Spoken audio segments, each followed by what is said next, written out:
Assalamualaikum warahmatullahi wabarakatuh. Perkenalkan, nama saya Dea Nabila, NIM 210421126, akan mempresentasikan pembelajaran dari mata kuliah statistik sosial yang diampu oleh Bapak I.E. Permana.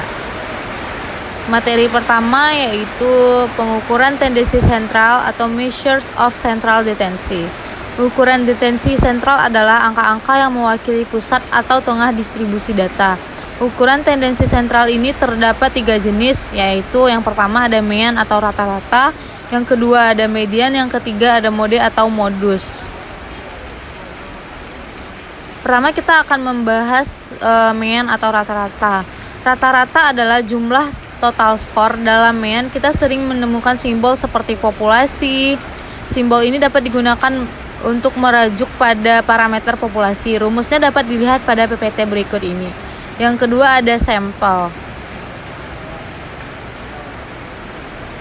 Selanjutnya median atau nilai tengah. Median adalah titik di mana separuh nilai dalam kumpulan data berada di atasnya dan separuh nilai berada di bawahnya. Mencari median sangat mudah, yaitu buat daftar semua nilai dalam urutan naik, kemudian nilai yang paling tengah adalah median. Yang ketiga adalah modus. Modus adalah nilai yang sering muncul dalam data. Modus juga dapat diartikan sebagai nilai mayoritas atau dengan frekuensi yang paling tinggi. Contoh soal dapat dilihat pada PPT berikut ini ya teman-teman. Selanjutnya, ukuran variabilitas. Dalam statistik, ukuran variabilitas adalah cara untuk mendeskripsikan perbedaan-perbedaan. Secara statistik, ukuran tersebut menggambarkan bagaimana skor dalam kumpulan data tertentu berbeda satu sama lain dan mengukur hal-hal seperti bagaimana penyebarannya atau seberapa mengelompokkan titik-titik tersebut. Jadi, ukuran variabilitas ukuran yang menggambarkan bagaimana skor dalam suatu kumpulan data berbeda satu sama lain, misalnya penyebaran atau pengelompokan poin. Nah, di sini dapat kita lihat yang pertama range, jangkauan atau rentang. Rentang adalah ukuran variabilitas yang paling sederhana rumusnya. Dapat dilihat dalam PPT berikut ini. Yang kedua ada deviasi standar atau standard deviation, adalah menggambarkan jumlah standar atau tipikal yang skornya menyimpang dari rata-rata. Simbol yang digunakan yaitu populasi dan juga sampel. Yang ketiga ada perbedaan atau varian. Adalah rata-rata simpanan kuadrat dari mean. Dan yang terakhir adalah skala pengukuran atau scales of measurement. Skala pengukuran menggambarkan sifat data yang terkandung dalam sekumpulan data tertentu.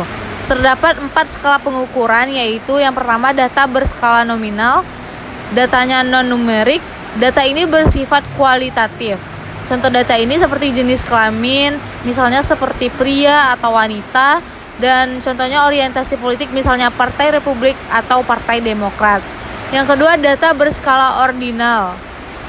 Kata ord adalah singkatan dari order. Data bisa kualitatif atau kuantitatif. Item diurutkan dalam arah yang berarti. Jarak antara item tidak harus sama. Contoh data ini hasil perlombaan, misalnya juara 1, juara 2, dan juara 3. Dan yang ketiga, ada data berskala interval. Contohnya ciri-cirinya data numerik bersifat kuantitatif.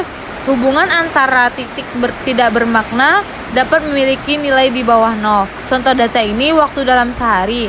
Misalnya jam 1, jam 2, jam 3. Yang terakhir ada data berskala rasio. Ciri-cirinya berupa angka atau numerik, hanya bisa kualitatif. Semua kualitas skala interval ditambah titik 0. Sesungguhnya tidak ada apapun yang diukur. Yang terakhir, hubungan antara titik mempunyai arti. Contohnya inci, persen benar dalam suatu ujian, jumlah uang dalam dompet. Sekian hasil presentasi dari saya. Mohon maaf apabila ada kesalahan. Wassalamualaikum warahmatullahi wabarakatuh.